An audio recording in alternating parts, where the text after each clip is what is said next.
Who are you? No reason to get upset about anything, okay? I don't know him!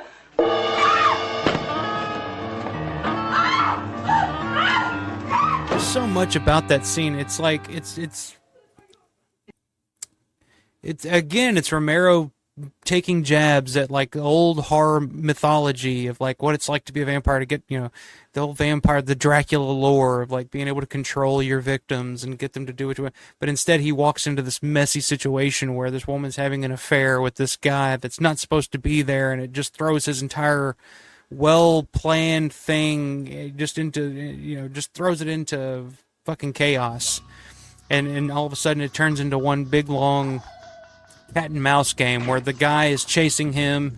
He gets stuck outside. Martin has to run through the house and reload his syringe and take care of the woman, but then let the guy back in so he can hit him with the correct dosage to knock him out. And they're all chasing each other. There's so much going on in the scene. It's such a simple...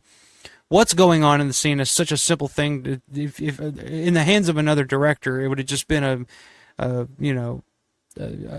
simple thing. There's just so much more to it. There's so many aspects to that scene. The phone aspect, and then the guy getting locked out of the house, and then Martin having to go and the shot.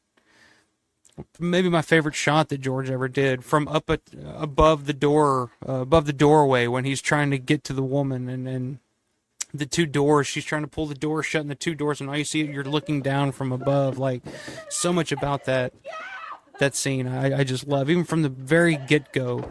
Like, just the little bitty details in that scene, like where Martin's trying to unscrew the light bulb in the garage, and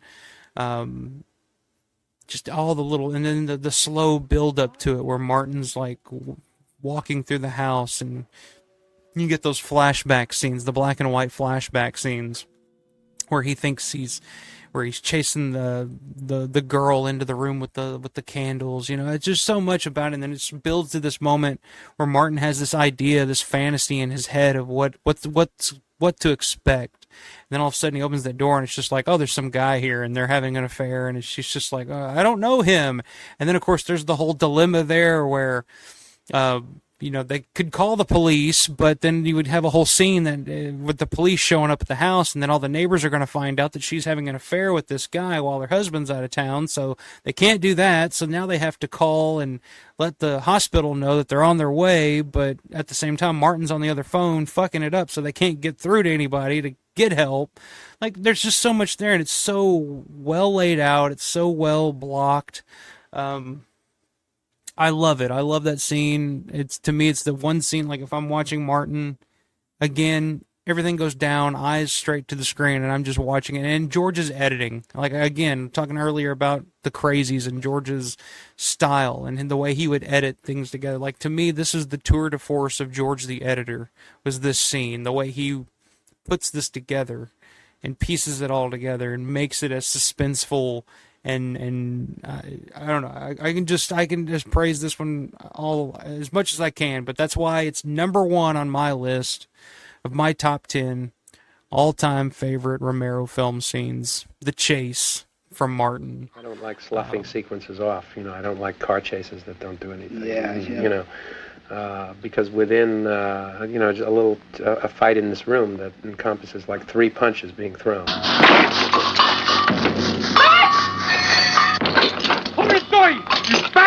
I'm not talking about a big brawl. I could, you could do a 3-punch fight and make it last 5 minutes, because everything's valid and everything is information, and I like to deal with detail.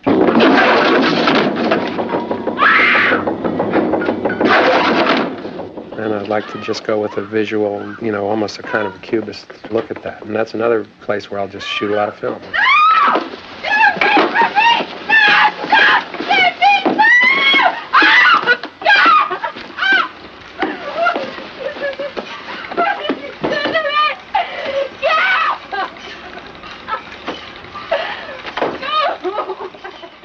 What do you guys think? What do you guys think? Am I crazy on that one?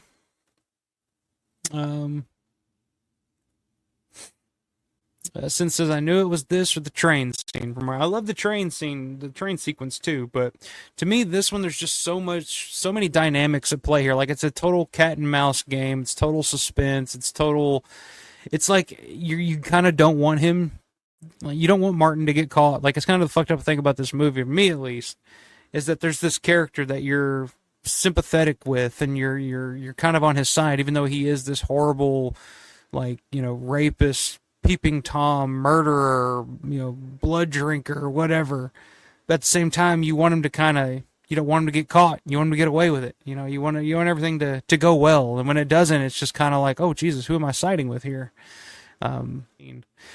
John says, yeah, hard to deny. It still feels real, like we shouldn't be watching this. yeah. It's there. Like I said, that's kind of the whole thing about Martin, Season of the Witch. That was what George was trying to say. It's like you see in like normal horror films and stuff, like the old monster movies back in the day. It's just not how it would be. It's like George took that, Dracula or the witchcraft aspect and brought it into reality and said, no, reality is much more messy. There's so many more elements at play at all times in reality that, and then, that's pretty much the whole point of Martin, is that, Martin on the phone saying you can't get people to do what you want them to do, it says Romero didn't do slasher films, but the chase scene can arguably be compared to the best chases of Jason, Michaels, etc. I agree. And again, it's all in this one house, this one confined area, but the house is so unique and interesting that it's kind of hard to pick up on, like, it's disorienting almost, because you're just like, okay, why is there a door here? Are we on the second floor? Are we on the first floor? Why are these windows over here? Why can't he? It's a very discombobulating architecture to that house, and I think it's another thing that makes it that whole scene works. Is the house set. See, Brett says, man, I totally agree. That scene is an editor's tour de force, and Amplis was an acting tour de force. Also, Martin's ending is my favorite Romero ending, even overnight. Okay, wow. Yeah, I like the ending of Martin too, but yeah, that scene to me, like anytime that scene comes on, like that's just, I don't know, just hits the spot.